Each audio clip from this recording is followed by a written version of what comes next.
Kicked out as a teen for false rumors spread by my brother. Years later, parents see my success and demand money after they abandon me. I am a 28-year-old female with a twin brother. Growing up, my twin brother and I experienced very different treatment from our parents. My parents genuinely seemed convinced for some reason that my brother was destined for greatness, while I was the so-called black sheep just because I was more interested in playing sports or making new friends than studying. They constantly compared us, which was demoralizing and bruised my self-esteem from a young age. As a child, I had to watch my brother have extravagant parties on our birthday with his friends while I was treated like an afterthought. He often had sleepovers with his friends while I was never even allowed to bring my friends back to our place. To be honest, I loathed every minute of my childhood.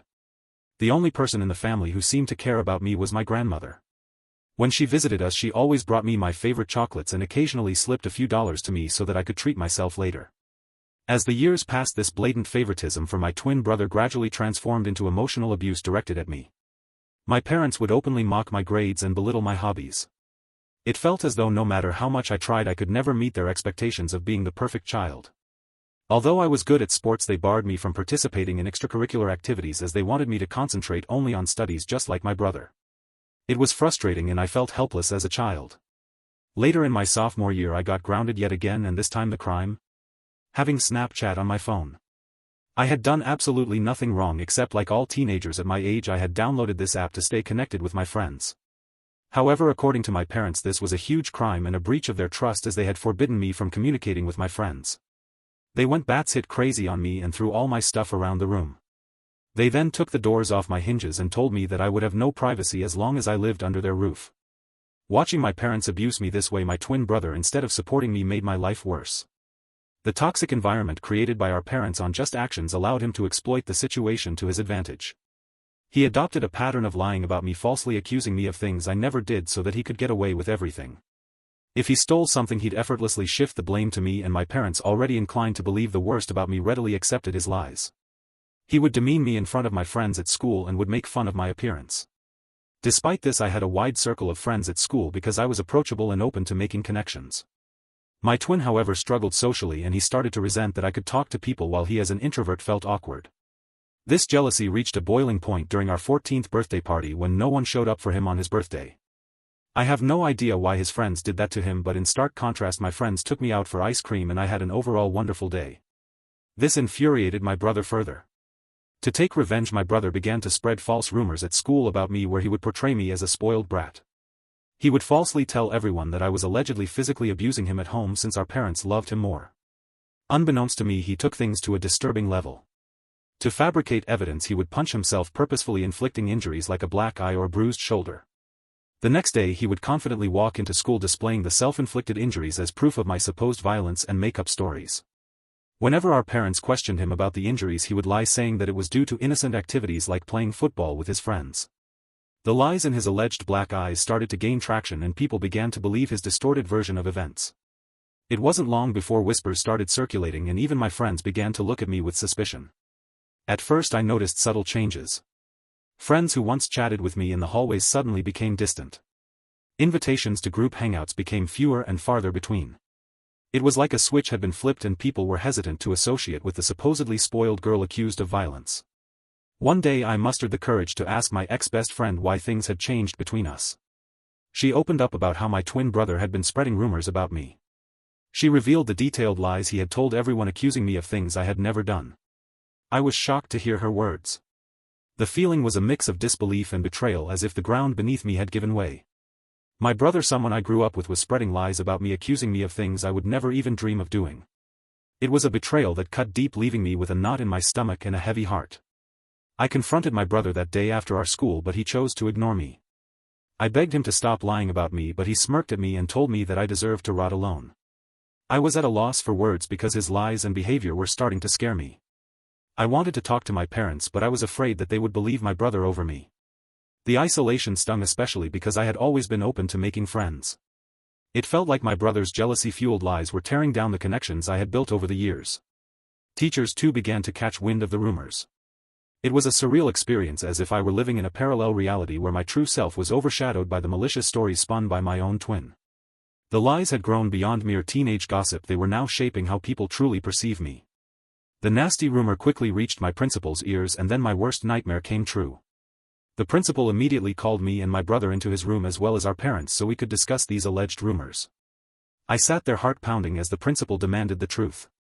I hoped my brother would finally come clean, but instead he doubled down on the lies. He straight up told the principal that yeah, the rumors were true and painted me as this bully who went around beating him up when our parents weren't around. I couldn't believe it. Shock washed over me as my brother continued spinning this twisted story about how I was angry at him for getting more love from our parents. It was all a bunch of lies, but he stuck to his story like glue. My mom began to cry hearing my brother's story, holding on to my brother like he was some kind of hero. My dad tried to comfort my brother, telling him that it was brave for him to speak up and that he was not going to make sure that nothing would ever happen to him after that day. I tried to defend myself, pleading with the principal that it was all made up. I felt like I was drowning in a sea of accusations, desperately trying to swim to the surface. But my brother kept at it, insisting that I was this angry, violent person taking out my frustrations on him every day. My mom's tears kept coming as she held onto my brother, giving me accusing looks. It was like fighting against a wall of belief in my brother's made-up story. My principal reprimanded me strongly, saying the school didn't tolerate bullying and these were grounds to suspend me. I pleaded with him not to suspend me, but he shook his head, saying he couldn't just let it slide. I begged him, tears streaming down my face, trying to tell him that I didn't do anything to my brother. The principal firmly told me that I would be suspended for 10 days so that others see this as an example to never bully anyone. It hit me hard and I started crying even more, practically begging him to reconsider. My parents, angry and embarrassed by the whole situation, dragged me out of the principal's office. I didn't want to leave. I wanted to plead my case and make them understand, but they were having none of it. We left the school, my heart heavy with frustration and humiliation. When we got home, things took a drastic turn. My dad started packing up my stuff out of the blue. I was shocked, confused, and had no idea what was happening. My mom asked him what he was doing, but he just shouted that he couldn't let me live in the same house as my brother anymore. I was crying, practically on my knees, and pleaded with my brother to tell them the truth, but he stayed cold, unmoved by my emotions. My dad continued packing my things and then threw the suitcase into our foyer. I clung to my dad's leg, still begging him not to throw me out. It was like a nightmare unfolding. He told me that a bully like me didn't deserve to live in his house and that he would ask his mother, my grandmother, to come and pick me up if she wanted to do that. It felt like the world had crumbled beneath me. I stood there in shock, surrounded by my belongings scattered in the foyer, kicked out of my own home. Eventually my grandmother did show up. She gathered all my things and helped me place them in the car. Helping me into the passenger seat, she made sure I had my seatbelt on before walking towards my parents' front door. She rang the doorbell, and when my dad opened the door she started to yell at him for treating me this way. With stern determination she warned him that if he ever approached me or tried to contact me again she wouldn't hesitate to involve the police or the CPS, since what he had done to a child like me could potentially wind up with him in jail. My mother, attempting to deflect blame, told her that it was my fault. However, my grandmother wasn't having any of it. She stood her ground, defending me, emphasizing that I was just a child who didn't deserve to be treated in such a heartless manner. That was the first time in my life I felt how powerful my grandmother was. She didn't cower down to my parents, and unlike what they believed, she trusted me. Eventually we drove away, leaving behind my home, the only place I had ever grown up in. I can't even begin to put into words how indescribable the pain I felt during that time. I remembered just crying on the bed and not eating anything despite how much my grandmother urged me to. I told her what my brother had done and she was shocked as well. She assured me that she believed my side of the story, and I was happy that I at least had one person who had my back. When the 10 days of suspension lifted, the prospect of returning to school felt like stepping back into a lion's den. As I entered the familiar hallways, the faces of my classmates spoke volumes, judgment whispers and sidelong glances. The weight of the false accusations continued to linger in the air. Meanwhile, my brother blatantly ignored me and acted like I didn't exist. He had become friends with a few people who believed his side of the story and saw him as the victim of my attacks. No matter how much I tried to tell my side of the story to anyone, it fell on deaf ears. I was an outcast, branded with an unjust label that clung to me like a shadow. No matter where I went, the classroom, the cafeteria, the corridors, the eyes that met mine were filled with disdain and mistrust. I became a loner. I would keep my head down and attend all my classes, have lunch alone in the cafeteria, and would straight go back home. I had no friends, and it felt like everyone pretty much didn't want me there. Throughout all this, my parents never once called to check up on me. My grandmother would constantly remind me that this was not my fault and that life would eventually be okay. I graduated high school with good grades and was looking forward to college, where hopefully I would have a better life. It was only when I went away to college that I first experienced what freedom felt like for the first time. No one was watching over my shoulders, no one was comparing my grades, and no one was trying to compete with me. I met people and formed friendships with like-minded individuals. Despite the emotional and physical scars I had sustained over the years due to my family and peers, I concentrated on putting it all behind me and enjoying this college experience as much as I could. During this time I discovered my knack for content writing. I had always been someone who wanted to be a writer, but I wasn't sure if it would be sustainable for a long time, hence I decided to ditch my dream. But to earn some side money I decided to start writing as a freelancer. I signed up on various freelancing sites which helped me secure jobs from prominent clients. This is how I slowly started building a portfolio of my work. Throughout college I maintained this side hustle and never asked for a penny from my parents. When I graduated from college, instead of getting a corporate job, I realized that I could pursue content writing as a full-time job. I was doing quite well because of the multiple clients and the long-term professional relationships I had with them, which allowed them to rope me in multiple projects of theirs. Having a legitimate freelancing career not only made me financially independent but also allowed me to travel the world as a digital nomad. Traveling helped heal me from my past. Even though it was definitely not easy, I saved up as much as I could and took a chance on myself. Over the years I have seen so much of the world, and yet I have so much of it left to see. The only person who I considered my family throughout all this was my grandmother, and I absolutely adored her. She was very sad when I moved out, but she understood that I needed to be independent on my own. Despite my hectic schedule, I would make it a point to be there for her whenever I could. I would visit her on the weekends, often sharing meals together or simply sitting on the porch engrossed in conversations that ranged from childhood tales to more recent happenings. On weekends I would dedicate entire afternoons to helping her with household chores or accompanying her to the local park for a leisurely walk. Recently I got done with one of the most important projects of my career. I can't mention the brand, but I was extremely lucky to write blogs and product descriptions for them. After the project was done, I requested the team I worked with to leave me positive reviews on my websites, which they were more than happy to do so. I then took screenshots of some of their reviews to post on my Instagram, as I knew working with this brand was a huge deal. As expected, a lot of other content writers reached out to congratulate me on my professional success and even reposted my story to help spread the word. This is how I started getting messages from strangers who also needed help with their website. My relatives noticed this as well, and some of them reached out to congratulate me. Eventually I was contacted by my college's principal. He had reached out to me after seeing that I was doing so well and wanted me to come to college for a seminar to talk to students about building a career as a content writer. I was quite nervous as I don't do well when it comes to public speaking, but I decided to take a chance and agreed. When I found myself standing before eager faces sharing my experiences and insights, I felt like my life had come full circle. I spoke in my speech about the struggles I faced and how I worked hard to sustain myself despite all the hard days.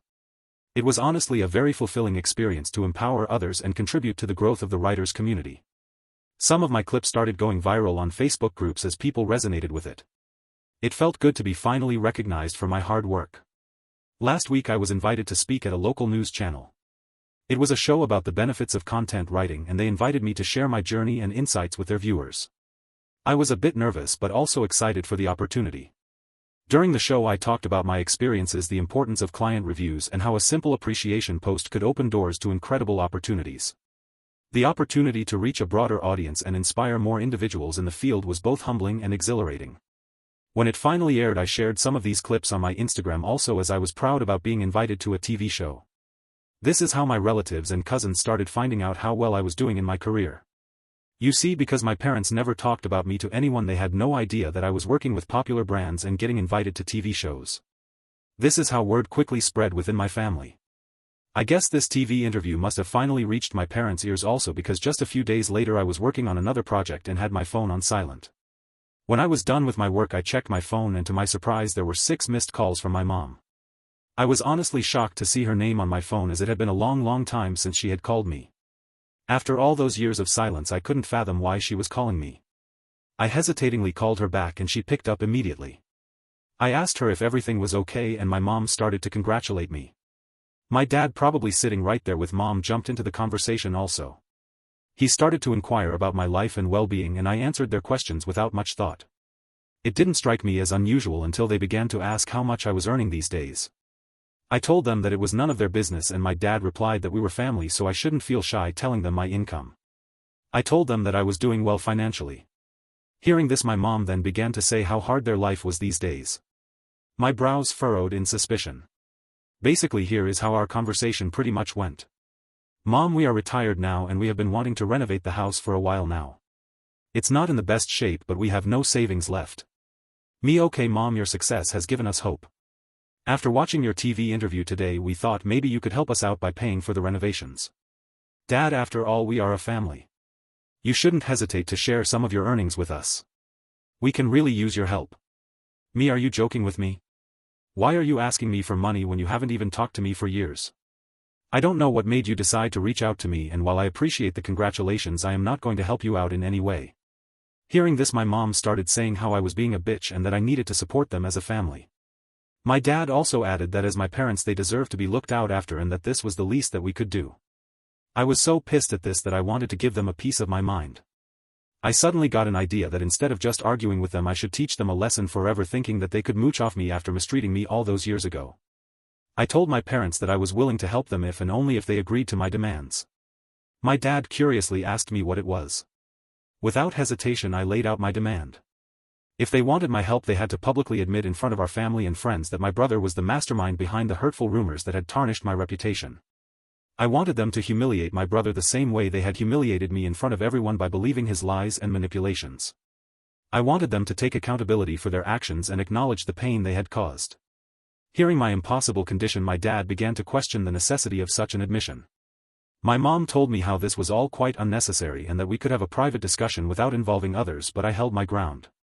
This condition was non-negotiable, a prerequisite for any assistance they wanted me to offer them in the future. As the tension escalated, my dad raised his voice, asserting his role as my father, and started to emphasize that it was my duty to help my family in need. My mom, in a last-ditch effort, urged me to do the right thing and help them, emphasizing the years they had spent raising me. I couldn't help but find irony in their sudden appeal. I reminded them of the past, of the fact that they had kicked me out and it was my grandmother who had raised me, not them.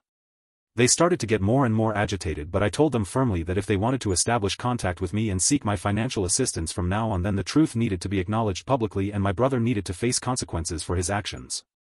Since this conversation, my parents have been trying to incessantly call me, but I am ignoring their calls. I am starting to regret even calling them back that day. I would like to know if I would really be in a hole if I didn't help my parents at all. Update 1. It's been a whirlwind of a week since I last shared my story, and the support and encouragement I have been receiving from everyone has been overwhelming. It's heartening to know that I'm not alone during this time.